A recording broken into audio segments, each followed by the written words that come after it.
أعوذ بالله من الشيطان الرجيم بسم الله الرحمن الرحيم الحمد لله رب العالمين والصلاة والسلام على رسولنا محمد وعلى آله وأصحابه أجمعين نشهد أن لا إله إلا الله وحده لا شريك له ونشهد أن محمدا عبده ورسوله السلام عليكم ورحمة الله وبركاته Ардақты ағайын, құрметті мұсылман жамағат, құрметті отандастар, жерлестер, туған туысқандар, ақжаулықты аталарымыз, ақжаулықты аналарымыз, ақсақалды аталарымыз, інді қарындас бауырлар, бүгінгі қасиетті жұма намазына қош келдіңіздер.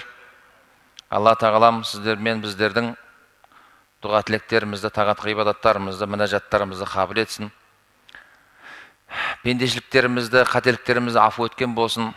Құдай тағалам ел жерімізге тыныштық берсін. Алла тағалам соғыстан сақтасын. Жаратқан Алла тағалам мынау айналамызда тыныштық бұзылып, неше түрлі қақтығыстар болып жатыр. Енді Құдай тағаламның жәрдемі болсын. Залымдарға Алланың қаһары жаусын. Бұл өзі сынақ алаңы, сынақ өміріндеміз, өткінші өмір. Алла жаратты, біздерді жоқтан бар қылды. Соның өзі үлкен бір нығмет, және ескертті. Бұл дүниеде қалай өмір сүру керек, әділдікті ескертті, зұлымдықтың харам екендігін ескертті. Сол үшін Құран жіберді, сол үшін пайғамбарлар жіберді. Бірақ өмірдің кейбір мәселелері бар, біз білмейтін кейбір тұстары бар, астары бар. Бұның қалай неге отқандығын кейде біз ажырата алмауымыз мүмкін, бірақ әр нәрсенің өзінің бір хикметі, бір сыры бар. Бұның әр жағында бір несі бар, бұның бір мән мағынасы бар да. Әрине, ең дұрысын, астарын ең жақсы білетін кім? Алла тағала ғой. Тіпті Аллаху субхана ва тағала жер бетінде халифа жаратамын, адам деген бір жаратылыс жаратамын деген кезде періштелерді қарсы шыққан жоқ па басында? Сонда қалай бұзықтық жасайтын, адам өлтіретін, қан төгіс жасайтын адам жаратылыс бір жаратасыз ба? Жаратасың ба? Біз онсыз да сені таспиқтап, сені мадақтап жатырмыз ғой. Жеткілікті емес па біздің жаңағы зікір етуіміз, таспиқ жасауымыз деген кезде Аллаху субхана ва тағала сендердің білмейтін нәрсеңді мен білемін деді Алла тағала. Осы жерде бір ғалымдарымыз тәпсірде біраз мәселелерді ақтарып айтады да. Алланың білмейтін нәрселері, біздің білмейтін нәрсеміз, Алла тағала барлығын біледі да. Алла тағаланың білмейтін нәрсесі жоқ. Сол кезде әлгі адам алейхиссаламға Аллаху субхана ва тағала жер бетіндегі заттың, жер бетіндегі барлық нәрсенің атауын үйретті, мән мағынасын үйретті. Періштелерге оны үйреткен жоқ. Сонда періштелерге айтты: сендер атап беріңдерші. Мына адам алейхиссаламға үйретілген нәрсені. Періштелер не істеді? Біз, Алла тағала, біз білмейміз. Сенің үйреткеніңнен артық нәрсені біз білмейміз деді. Сонда адам алейхиссаламға атап бер деді. Адам алейхиссалам атап берді. Сонда соңында нәтижеде періштелер не істеді? Бас иді ғой. Сәжде қылуға мәжбүр болды ғой, дұрыс па? Яғни адам деген жаратылыстың артықшылығын, абыройын Алла тағала нұсқап, соны дәлелдеу үшін не істеді? Мына сәжде қылыңдар деді періштелерге. Періштелер не істеді? Сәжде қыл, дұрыс қой, иә? Бұл құрмет сәждесі ғой. Бұл бас ию, Аллаға иілген жаңағы сәжде емес бұл. Түсінесіз ба? Бұл құрмет сәждесі. Түсінікті? Сол кезде кім қарсы шығып еді? Іблис, шайтан қарсы шықты, иә? Әбә уәстәкбара уә кәна минел кәфирин. Қарсы шықты, тәкаппарлардан болды, және не істеді? Кәпір қауымнан болды деп Алла тағала ескертті да. Сондағы екі үлкен, ғалымдарымыз айтады, екі үлкен себеп бұл жердегі. Біріншісі, яғни шайтанның жәннаттан қуылуы, мәңгі бақи тозақтық болуы, Алланың қаһарына ұшырауының екі себебі бар. Біріншісі бұл тәкаппарлық, яғни өзін тең көре алмады да, өзінен төмен санады. Қалай сонда мен оттан жаралғам, ол топырақтан жаралған. Қалай сонда ол мен оған бас июім керек деді да ол. Солай ма? Біріншісі тәкаппарлық. Тәкаппарлық деген не? Өзінің қарсындағы адамды, яғни қор көру, менсінбеу, төмен санау оны. Көрдіңіз ба? Ал екінші ақиқат не деген кезде Іблис, шайтан ақиқатты қабылдай алмады да. Алла тағала түсіндіріп айтты ғой. Мен сендердің білмейтін нәрселеріңді білемін деді. Сендер мен Раббын, мен Алламын, маған баси, менің айтқанымды істе деді да. Яғни періштелердің білмейтін нәрсесін адам атаға үйреттім мен. Бүкіл жер бетіндегі заттың атауын, бүкіл мән мағынасын үйреттім. Сендер не істеңдер, осыны қабылдаңдар деді да. Ібліс шайтан ести алмады, сол ақиқатты қабылдай алмады, шындықты қабылдай алмады, көтере алмады да ол. Не істеді? Кәпірлер болып кетті. Құдайдың қаһарына ұшырап кетті да. Өмір бақи не істеді? Ол ібліс шайтан мәңгі бақи тозақтық болып кетті. Кейін сұрайды ғой шайтан, ібліс шайтан: "Я Алла тағала, енді сені осындай қылып қойдың мені. Бірақ енді бір мүмкіндік сұрайын, ақыры тозақтық болып тұрмын деп тұр ғой енді. Бір мүмкіндік бер маған. Сенің құлдарыңды мен алдынан, артынан, үстінен, астынан, жанынан келіп азғырам" дейді да. Сенің құлдарың бәрін азғырам, мен адастырам оларды. Маған сондай мүмкіндік бер дейді да. Я, сен Алла субханала тағала ол мүмкіндік береді. Сені азғырасың, адастырасың, бірақ менің мына құлдарымды азғыра алмайсың деп, тура жолдан адастыра алмайсың. Ол ықыласты, менен қорқатын, тақуа, шынайы құлдарым бар, менің болады, сондай құлдарым болады. Соларды еш уақыт адастыра алмайсың. Тура жолдан оларды тайдыра алмайсың деді да бұл. Негізгі өмірдің негізгі мән мағынасы осы қысқаша негізінде. Қазіргі сәтте болып жатқан қақтығыстардың негізгі себебі ол тәкаппарлық. Ақиқатты мойындай алмау. Өзін басқа ұлттан, басқа адамдардан жоғары көру. Тәкаппарлықтың әр жағында не бар? Дүние қоңыздық бар, атақ құмарлық бар, мұнай бар әр жағында, газ бар, алтын бар, жер бар әр жағында. Өсіз ба? Оның әр жағында не бұзылып жатыр? Тәкаппарлық, дүние құмарлық, мансап құмарлық. Оның әр жағында не бұзылып жатыр? Адами қасиет бұзылып жатыр. Бу'итhu ли утаммима макаримал ахлақ деген пайғамбарымыз. Пайғамбарымыздың негізгі үлкен миссиясы не еді? Жер бетінде көркем мінез құлықты қалыптастыру үшін келген пайғамбарымыз.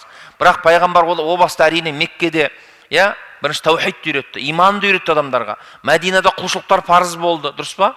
Бірақ әлгі Жибрил хадисін жақсы білесіздер ғой. Жабраил періштенің келіп, адам кейпінде келіп, дінді үйретіп кетпей ме білесіздер?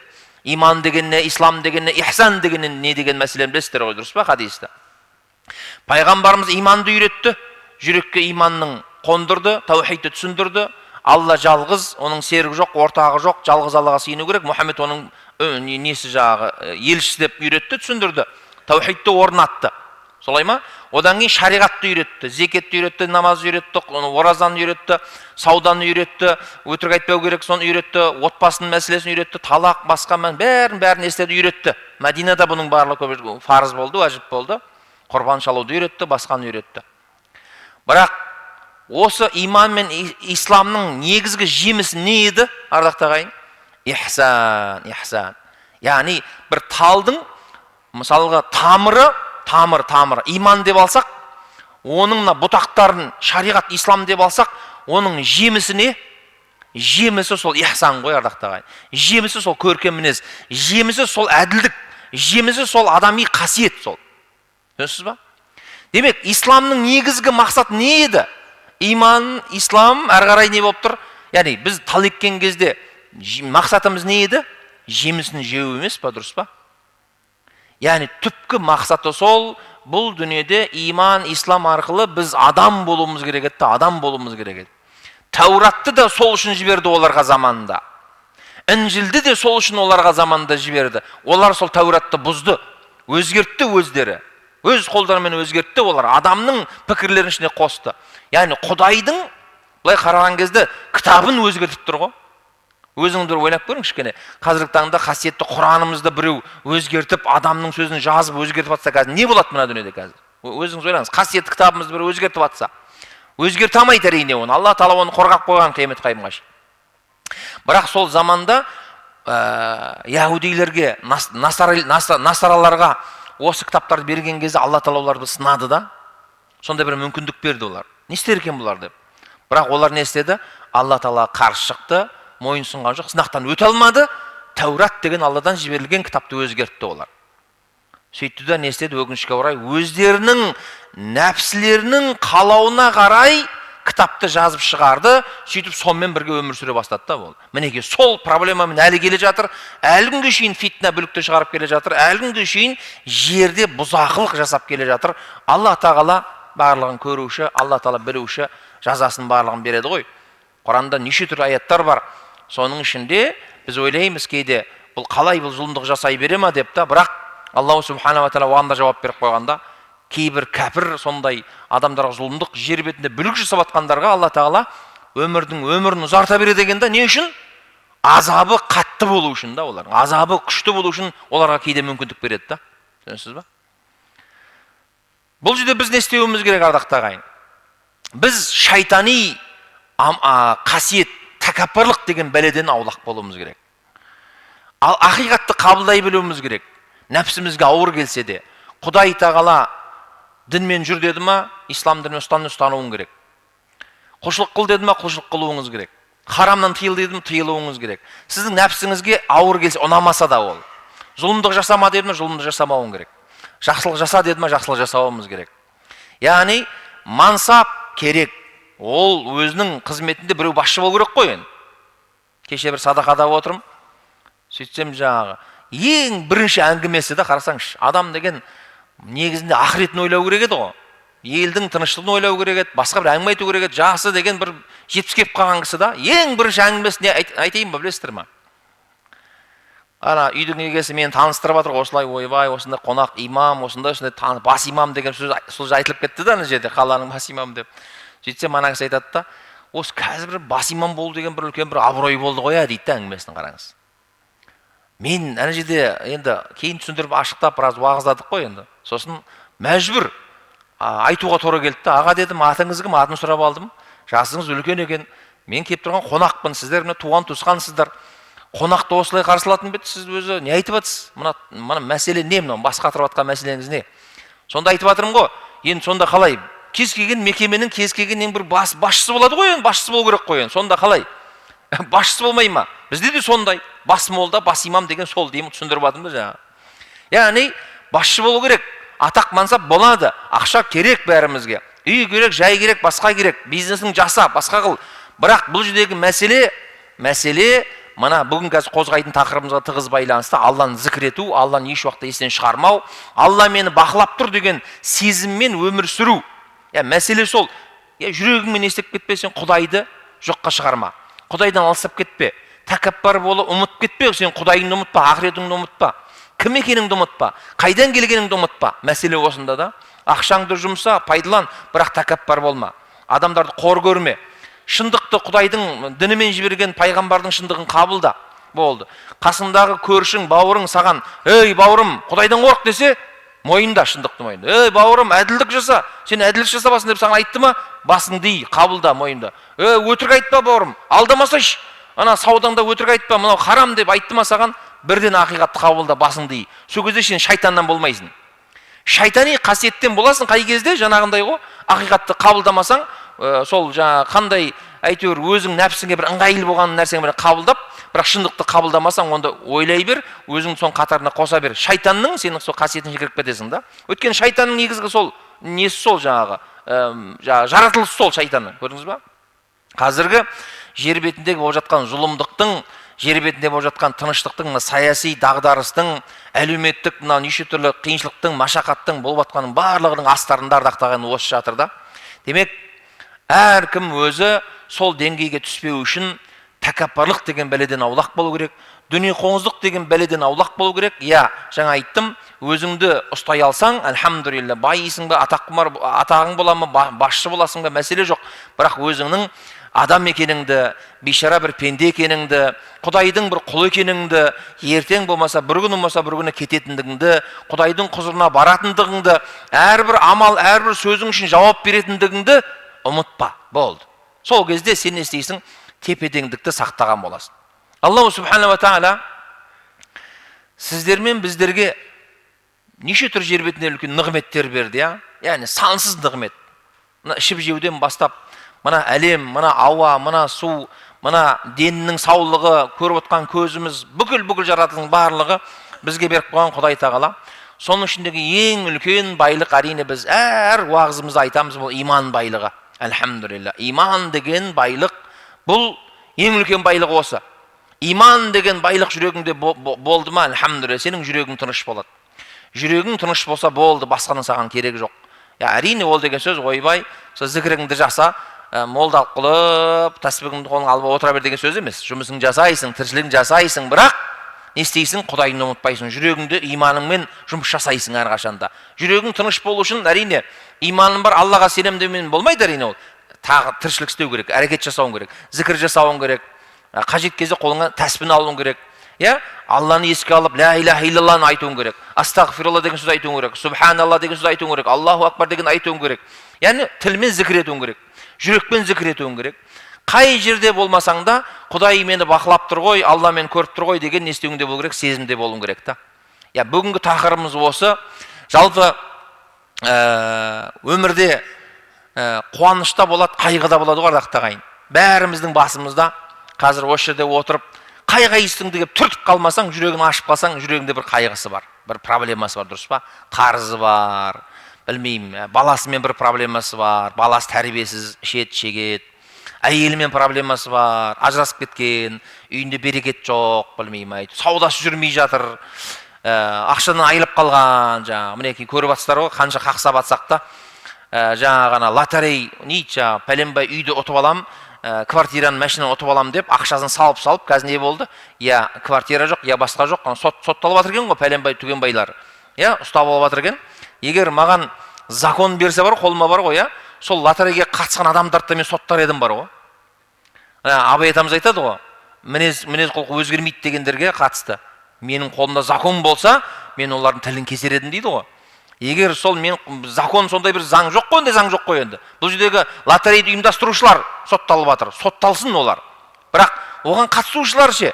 Соның бәрін білдің ғой сен, соның бәрін. Білдің ғой сен, дұрыс па? Қаншама айтып жатырмыз, қақсап жатырмыз. Ол деген саған немес қой саған, алдау ғой, өтірік екендігін көріп тұр ғой, дұрыс па? Соған мен таңғалам бар ғой, ардақты ағайын. Осыны ойлайшы, камераң әр жағында ертең тыңдайды ғой, қарайды ғой. Мен осыншалықты ақымақ болуға бола ма деймін, мен таңғалам. Сонда біз еңбексіз оп-оңай жаңағы ақшаны ұтып алғанды ұнатып тұрмыз да, көрдіңіз бе? Соған бір жақынбыз да, біз білмейміз, сондай бір бәріне көпке топырақ шашуға болмайды ғой, бірақ енді өкінішке орай 1800 адам тіркеліп не қылған екен да, 1800 адам тіркелген, алған жаңағы лотерейда ақшасын алған, 50 мың теңгеден 30 мың теңге алған да, қараңыз. Ол әшейін бер жағы ол 10 мыңдап, 100 мыңдап қатысып жатыр квартираны алу үшін. Бұл құмар ойын кәдімгі, харам нәрсе бұл. Құмар ойын кәдімгі, көрдіңіз ба? Неге құмар болады? Себебі қарапайым, енді уақытымыз қысқа, бірақ бүгінгі тақырыбымызбен бұл да тығыз байланысты ғой, енді қоғамда отқан проблеманы айтып жатырмын да. Неге құмар деп айтамыз? Себебі айталық мысалы, бір сағат сатып жатыр. Мына сағатты алсаң 59 мың теңге тұрады. Не болады? Шымкенттен Астанадан квартира ұтып аласың. Деп жатыр ма? Деп жатыр. Енді сол сағат 59 мың теңгеге сағат саған керек пе? Негізінде керек жоқ пе? Біреуге керек шығар, бірақ барлығына бірдей сол сағат керек жоқ қой, дұрыс па? Керек болса да жағдайы бар ма, сен жағдайың жоқ қой, сол 59 мың теңгені алуға, сон дұрыс па? Жағдай бар, бәрінің жағдайы жоқ. Бірақ адамның ниеті не бұл жерде? Квартираны, ана машинаны ұтып алам деген ниетпен сол нені алып жатыр ғой, сағатты түсініп тұрсыз ба? Ана пылесосты сол үшін алып жатыр, ол өзіне қажеттілік емес ол. 300 мың, 400 мың теңге пылесосын алады да, сөйтіп ай сайын пәленбай ақшам төлеп отырады да, қарызданады, қараңыз.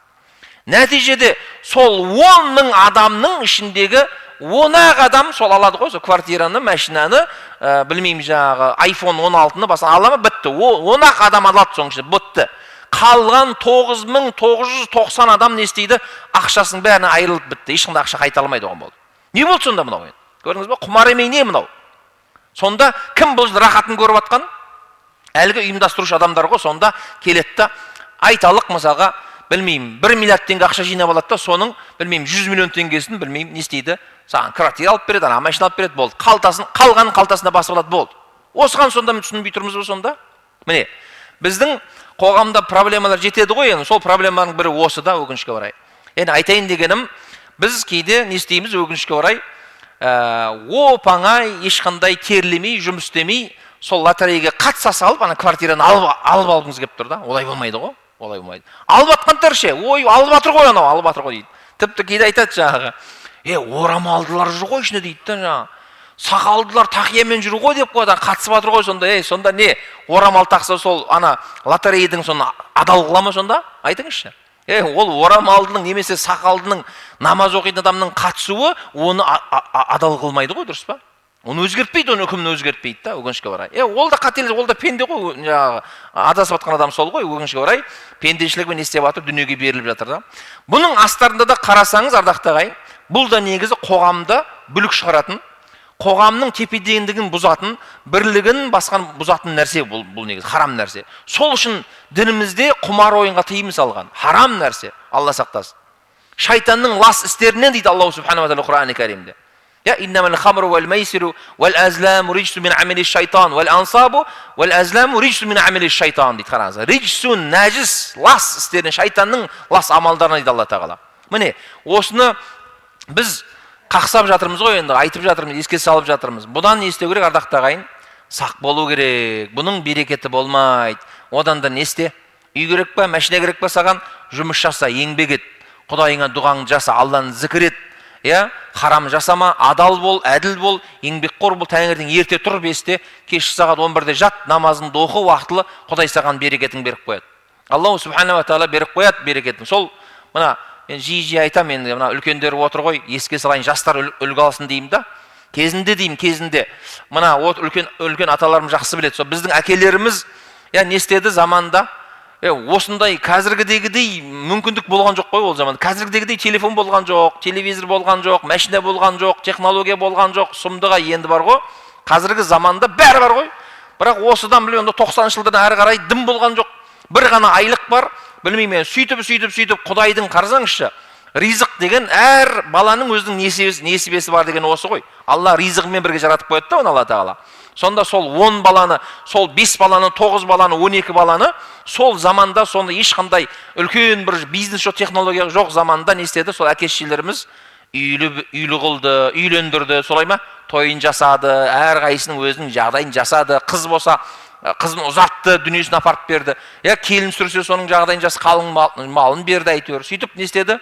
Жеткізді ғой бәрін, дұрыс па? Былай қарасаң, математикалық тұрғыда есептесең, ақылға сыйымсыз нәрсе да. Қалай дейді де осында? Бизнес жасап жатқан жоқ, миллиондап таппайды ай сайын. Бірақ Алла не істеп қойғанның бар, реттеп қойғанда қараңыз. Біреуін үйлендіреді, әйтеуір сол бір-бірінің жаңа несімен келеді, анау құда мен араласады, анау жұмыс болады, маяқтан бір табыс келеді, әйтеуір бір кіріс болады, мал жинайды, оны сатады, басқа қылады, сөйтіп балалар үйлендірді ғой міне. Осы отырған үлкен ақсақалдар айтсын, өтірік болса. Сондықтан айтайын дегенім, Аллах субханала тағала ризық беруші ғой, Алла тағала асырайды, уайымдамаңыз. Сіз қазір 59 мың теңге алып үй сатып, үйді отып ала алмадыңыз. Ол сізге бұйырмайтын нәрсе. Бұйырса да Алла берекет болмайды ода. Өйткені харам жолмен келген нәрсе да. Ең дұрысы ризық беруші ар-разақ деген сипаты есімі бар Алла тағалаға иман келтірген болсаңыз, не істеңіз? Сол Аллаға сыйынып еңбегін жасасаңыз, сауда жасаңыз, кәсіп қылыңыз. Алла субханала тағала не істейді? Сізге үйді де береді, машинаны да береді, басқаны да береді. Біз тек қана адал жолмен оны істеуіміз керек, табуымыз керек та. Аллах субханала тағала Құран-ы Кәрімде Бисмиллахир-рахманир-рахим «Вазкур исма раббика ва табаттал илейхи табтила» деп бұйырады біздерге. Раббыңның атын үнемі жадыңда ұста. Үнемі жадыңда ұста не деген сөз? Ұмытпа деген сөз ғой, есіңнен шығарма деген сөз. Күндіз түні аузыңнан тастамай зікір ет, және оған жан тәніңмен не істе, оған бет бұр дейді да, қараңыз. Аллах субханала тағала біздерге не істеп жатыр, осыны ескертіп жатыр. Яғни күні түні жан тәніңмен Аллаға бет бұру арқылы күні түні Алланы еске алу деген бұл не деген сөз, ардақты ағайын? Бұл тек қана мына қолға тәсібін алып отыру емес. Біз өкінішке орай зікір деген нәрсені кейде осы тек тәсіпмен шектейміз да, бұл жоқ. Жалпы зікірдің негізгі анықтамасы, ардақты ағайын, төменде ғалымдарымыз айтады қазір анықтамасын. Өмір бақи, қайда жүрсең де, жатсаң да, тұрсаң да, далада жүрсең де, қалада жүрсең де, ауылда жүрсең де, мал бағып жүрсең де, базарда болсаң да, қандай состояниеде болсаң да, бай болсаң да, кедей болсаң да, ауру болсаң, сау болсың да, қандай күйде болсаң да не істеу? Негізгі өзіңнің пенде екеніңді, о бастағы бұл дүниеге неге келгеніңді ұмытпай, менің жаратушым бар ғой деген сезімде өмір сүру, зікір деген осы.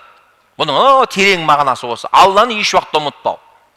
Міне, тақуалардың, әулиелердің жалпы үлкен мықты сипаты осы, ардақты ағайын. Әрқашанда Құдай мені бақылап тұр ғой, көріп тұр ғой, мен деген сезіммен өмір сүру. Міне, зікір деген осы. Әрине, тәсбihмен тарту, Аллаху акбар деп, бұл да бір зікір. Намаз оқу, Аллаху акбар деп, бұл да бір зікір. Неге? Себебі Алланы еске салып жатыр. Көрдіңіз ба? Садақа беру, бұл да бір зікірге жатады. Алланы еске алып, сен Алла үшін беріп жатсың себебі ол жерде. Көрдіңіз ба? Зікір тілмен де айтылады, жүрекпен де айтылады. Имам Науаи рахималла айтады, Имам Науаи Шафи мазхабының атақты ғалымы, білесіздер, Алланы еске алу дейді, тілмен де жүрекпен де болады дейді. Тілмен де орындалады, жүрекпен де орындалады дейді. Ең абзалы дейді, тілмен жүректі қатар қолдану дейді, қараңыз. Яғни ла илаха иллалла деген кезде сенің жүрегіңде соның мағынасын түсініп, соны пікірлеуің керек те, пікірлеуің керек. Ла илаха иллалла, Алладан басқа тәңір жоқ. Я Алла, сен жалғызсың ғой. Мысалға, астағфирулла, астағфирулла, тәспің жүріп жатыр мына жерде. Мен былай істеп жатсың, жүрегіңде не істейсің? Шынайы күнәларың үшін кешірім сұрап жатсың. Мына жүректен өткізу керек бұны жерде. Түсінесіз ба? Әшейін тық осылай мен ана бір түріктің фильмдерінде болады ғой жаңа, өйстіп айналдырып жүреді тәспіні ше. Ондай ол зікір емес ол. Ол әдет болып кеткен әшейін. Тәспінің неше түрлі алтыны бар, күмісі бар, айналдырып жүреді ғой, ойнатып жаңа. Ол зікір емес. Яғни сен қолыңмен зікір етіп жатсың ба, мына жүрегің соны жұмыс істеу керек. Мына жүрегіңмен соны өткізбесең зікірді, оның пайдасы жоқ оның. Түсінесіз ба? Пайдасы жоқ. Имам Науаи рахималла соны айтып отыр. Қараңыз, әрі қарай сөзін қараңыз. Егер дейді, біреумен ғана шектелу керек болса дейді, яғни тілмен айтуға мүмкіндік болмаса, сондай жағдай болады ғой, дұрыс па? Тілмен айта алмайсың. Сондай жерде тұрсың мысалға, ыңғайсыз жерде тұрсың. Онда не істесін? Жүрекпен еске алғаны абзал дейді да. Саған бір шешім, яғни тілмен айту керек па, жүрекпен айту керек па деген кезде жүрекпен айту оның абзал дейді да. Мақтаншақтықтан сақтану мақсатында тек жүрекпен еске алып, тілмен еске алуды назардан тыс қалдыруға болмайды. Алланы еске алғанда тек оның ризалығын ғана ниет ету керек дейді да Имам Науаи рахималла зікірге қатысты айтқан сөзінде. Атақты ғалым, Шафи мазхабының ғалымы бұл да, яғни тасауф ғылымының үлкен кемеңгер ғалымы Ибн Ата ас-Сакандари деген. Сол кісі айтады, зікір дегеніміз дейді, Алла тағаланы үнемі жүректе сақтау арқылы қаперсіздіктен арылу дейді да, қараңыз. Ғапылдықтан арылу. Түсінесіз ба? Адам Құдайын ұмытқан сәтте автомат түрде шайтанға құл болып кетуі мүмкін. Құдайды ұмытқан сәтте күнә жасап қою мүмкін. Құдайын ұмытқан сәтте біреуге зұлымдық істеп қою мүмкін. Түсінесіз ба? Мәселе сонда ғой. Телефонды ашып отырсың, TikTokты зырылдатып отырсың. Харам нәрсе көрді ме, ана жерден істеуің керексің, автомат еске. Алланы еске ал, анау көрмеуің керек та, құртуың керек та бірден. Егер сен сол жерде Құдайды ұмыттың да, саған бәрі болып кетеді ол жерде. Сен отырып, нәпсінің шахуатыңды қандырып, ана жерде Құдай сақтасын, бәлені қарап отыра беруің мүмкін да. Мына жастарға просто пример беріп жатырмын. Телевизордың алдында отырсың, неше түрлі бәле ашық-шашық шығып жатыр ана жерде, сен не істейсің? Емін еркін отыра алмау керек қой мұсылман ше. Құдайдан қорқатын, Құдай мені көріп тұр ғой дейтін мұсылман емін еркін отырып қарай алмау керек ана жерде. Немесе көшеде біреу сабап ұрып жатыр ана жерде, спокойно өтіп кете алмау керек. Екі жігіт пен қызы отырып сүйісіп, аймаласып, ана жерде харам зина істеп отыр парктың ішінде. Сен не істемеуің керек, оны өтіп кетпеуің керек та. Ең болмаса айналайын. Ең болмаса сөзіңмен ана жерде оны жекіп тоқтатуың керек та. Үлкендер, білмеймін, үлкендер енді орсалат деп ойлаймын. Мен ақысы бар ғой, дұрыс па үлкендер? Қазір жастар келіп десең, анау дейді ғой. Төбелес болып кетуі мүмкін да. Ең құрғанда сөзіңмен айтып кет ана жерде. Тоқтатып кет. Үлкендер енді тұрып алып ұрысың керек болса, қолымдан таяғымен болса, көтеннен бір сабап жіберсін керек болса. Ой, ұятсыз оңбаған. Ұялмайсың ба деп жаңа, көрдіңіз ба? Яғни Алла тағаланы зікір ету, ардақты ағайын, Алланы мені көріп тұр ғой деген сезімде өмір сүру адамды адам қылады. Адамның өзінің негізгі миссиясы сол ғой. Біздің өмірге келген мақсатымыз не? Бисмиллахир-рахманир-рахим. Ва ма халақтул джинна вал инса илля лиябудун. Біз жындар мен адамзат тек қана маған құлшылық ету үшін жараттым деді ғой Алла тағала. Құлшылық деген кезде тек қана біз намазды, оразаны ойламаңыз. Міне, зікір деген осы. Әрдайым құлшылықта болу ғой. Әрдайым сол жаңа зікір ету ниетімен өмір сүру өмірде. Құдай қайқа барсаң да Құдайды естен шығармауың керек. Алла бар, Алла көруші, Алла тағала әділ. Алла тағала қажет кезде жазалайды, қажет кезде мейірімділігін төгеді, саған жәрдем береді Алла тағала. Яғни сондай сезіммен өмір сүретін болсақ, мына біздің қоғам түзеледі, ардақты ағайын. Құдайдан қаншалықты адам көп қорқатын болса, соншалықты харамнан тыйыламыз, ардақты ағайын. Басқа аятта Бисмиллахир-рахманир-рахим. Я айюхаллазина аману зкуруллаха зикран касира. Бұл аятта, иман келтірген мұсылмандар, Алла тағаланы көп зікір етіңдер деп қараңыз. Жай әшейін емес зікір, көп зікір етіңдер.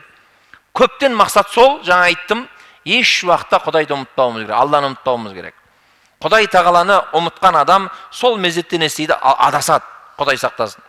Пайғамбарымыз саллаллаху алейхи айтады өзінің мүбәрак хадисінде, сендерге дейді, Алла алдындағы ең таза, ең қайырлы дәрежелеріңді көтеріп тастайтын алтын мен күмістен садақа беруден де артық, тіпті жауларыңмен шайқасып сол жолда жан тапсырудан да артық бір абзал амалды айтайын ба сендерге дейді сахабаларына. Айтыңыз я Расулалла. Ол Алланы еске алу дейді.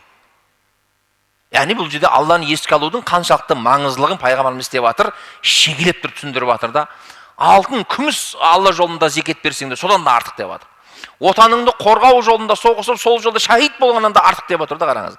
Алланы ұмытпау. Өйткені бүкіл жақсылықтың басында осы Алланы ұмытпау болып тұр да. Мәселе сол тұр, көрдіңіз ба? Алланы зікір еткен адам әрқашан не істейді? Оңайлықпен ол күнәға бармайды. Шайтани амалдарды жасамайды ол оңайлықпен. Басқа бір хадисте Алланы еске алуды мақсат етіп дейді.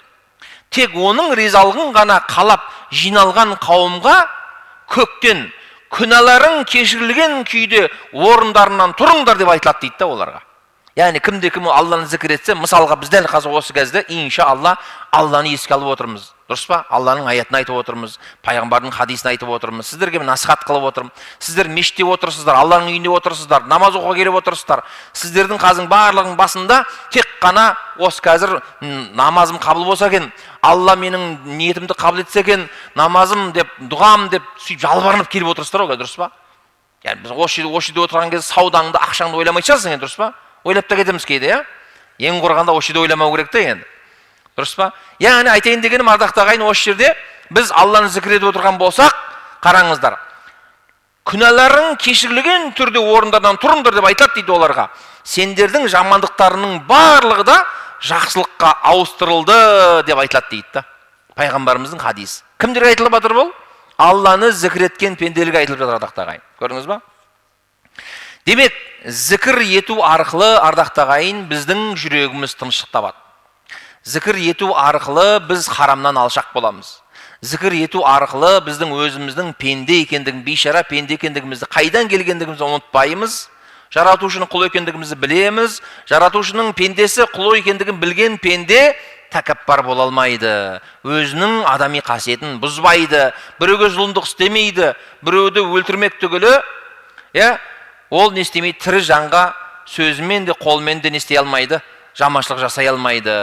Зікір жүректің тыныштығы деп айттық. Аллаху субханаху ва тағала ол жайында Құран-ы Кәрімде бисмиллахир-рахманир-рахим аллазина аману ва татмаинну қулубухум би зикриллах ала би зикриллахи татмаиннул қулуб деді. Осы аятты жалпы жаттап алыңыздар, жиі оқыңыздар. Осыны міндетті түрде түсініп отырсаңыз бар ғой, бұл жерде үлкен бір мағына бар, ардақты ағайын. Бүгінгі тақырыбымыздың нүктесін қойып тұрған аят деп айтуымызға болады да. Яғни негізгі нүктесін осы аятпен қоюға болады да. Олар сондай Аллаға иман келтірген және жүректері Алланы еске алу арқылы жүректері жай тапқан, тыныштық тапқан. Ей пенделер, естеріңде болсын, әлә байқаңдар, абай болыңдар. Бизикриллахи татмаиннул қулуб. Жүректер Алланы зікір етумен ғана жай табады, тыныш табады дейді да. Жаңа сөздің басында айттым ғой. Қазір әрқайсымыздың жүрегін ашып қалсаң, бәріміздің жүрегімізде проблема бар, қайғы бар деп, иә? Мінекей. Қайғыңызды басқыңыз келе ма? Алланы зікір етіңіз. Проблемаңызды шешкіңіз келе ма? Алланы зікір етіңіз. Ахмед ибн Ханбал дейтін атақты ғалым кісі болған ғой, білесіздер, иә? Атақты ғалым. Сол кісі бір күні сапарында мешітке басқа бір өңірдің бір мешітіне түн уақытында келіп қалады да, сөйтіп сол мешітке қонайын деп рұқсат сұрайды, имам рұқсат бермей қояды ғой. Түнде мешітке қонуға болмайды деп мешіттен шығарып жібереді. Сөйтіп мешіттің алдында наубайханаға барады. Наубайхана, яғни нан пісіретін наубайхана ғой. Сонда әлі жаңағы ішінде жұмыс жасап, наубайханашы нан пісіріп жатыр екен. Сонда ана кісі айтады, қалатын жеріңіз жоқ па, келіңіз, осы жерге жатыңыз, сізге рұқсат беремін дейді да жаңа. Сөйтіп қарап отырса, әлгі наубайханашы зікірін айтып, әр қимылдаған сайын ана нанды салат, алады, илейді, басқа қылады. Құдайдан истиғфар тілейді дегенде, астағфирулла, астағфирулла, астағфирулла деп Алланы зікір етіп, субханалла, астағфирулла деп жасай береді екен жаңа. Соның барлығын естіп отырған имам Ахмед ибн Ханбал әлгі наубайханашы ана кімнің ғалымның кім екендігін біліп тұрған жоқ, кісінің келіп тұрған. Яғни Ахмед ибн Ханбал екендігін біліп тұрған жоқ ол кісі. Сол заманда сондай болғанда, ол кезде енді WhatsApp жоқ, жаңа Telegram жоқ, басқа жоқ қой, фото жоқ, басқа жоқ. Ғалымдардың атын біледі де, бірақ түрін көрмегеннен кейін танымайды да көпшілігі. Көрдіңіз ба? Сонда ана кісіден сұрайды ғой, имам Ахмед сұрайды. Сенің дейді да, осы бір жасап жатқан зікіріңнің пайдасы бар ма дейді да. Иә, пайдасы бар дейді.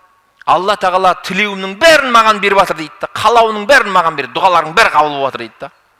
Не сұрасаң да бар, иә, не сұрасам да Алла маған беріп жатыр дейді да. Саудамды беріп жатыр, шүкір, бала шағам бәрі берекеті бар, үйімізде берекет бар. Не сұрасам да Құдай маған беріп жатыр дейді да. Бірақ бір дұғам қабыл болмай жүр менің дейді да. Қандай дұғаң ол дейді. Күнде сұраймын, Ахмед ибн Ханбал деген бір ғалым кісі бар, сол кісінің бір жүзін көрсем ғой. Ол кісінің көп уағызын, дәрістерін көп естідім. Осындай деп айтыпты, осындай деп айтыпты. Мықты тақуа кісі екен, соны бір көрсем ғой деп сұрап жүредім, соны бір дұғам орындалмай жүр деген екен да. Сонда Ахмед ибн Ханбал еңкілеп сөге жылаған екен да. Ей, пенде бауырым, ана мешіттен бекер ана имам емес, мені Алла тағала шығарып, сүйреп тұрып саған әкелген екен ғой дейді да ана кісі. Яғни сені көрсету үшін, сенің дұғаң қабыл болу үшін Алла мені сүйреп, басқа жерден өңірден сүйреп осы жерге әкелген екен ғой деген екен да. Қараңыз, көрдіңіз ба? Демек, сен шынайы Құдайдан зікір етіп, Алланың сенің әрбір ісің бисмиллямен басталып, әлхамдулилламен аяқталып, таза, адал, Құдайды әрқашан еске алып жүретін пенде болатын болсаң бар ғой, Құдай сенің тілеуіңді береді. Тілеуіңді береді. Әрине міндетті түрде ойбай, мен байып кетуім керек еді, маған байлық бермей жатыр деген мәселеде кішкене не істеу керек? Асық-асық жасамау керек. Себебі ол байлық сен үшін қайырлы болмауы мүмкін да. Ол атақ, ол кресло сен үшін, дүние ақырет үшін қайырлы болмауы мүмкін. Көрдіңіз ба? Кейде ойлаймыз ғой, сол неге бермей жатыр маған байлықты, атақты маған неге бермейді деп кейде адам ойлауы мүмкін. Бірақ ол жерде біраз айтылатын мәселелер бар да. Соңғы мына аятты айтайын. Бисмиллахир-рахманир-рахим. Фавайлул лил қасия. Қасияти қулубухум мин зикрилла, улаика фи далалин мубин. Бұл Зүмәр сүресінің 22-ші аятында айтқан Алла тағала. Алланы еске алуда жүректері қатайған пенделерге нендей өкініш дейді Алла тағала. Қараңыздар, демек, бұлар еске алмайтындар жайында айтылып жатыр да, бұл жерде, көріп тұрсыз ба? Алланы еске алуда жүректері қатайған.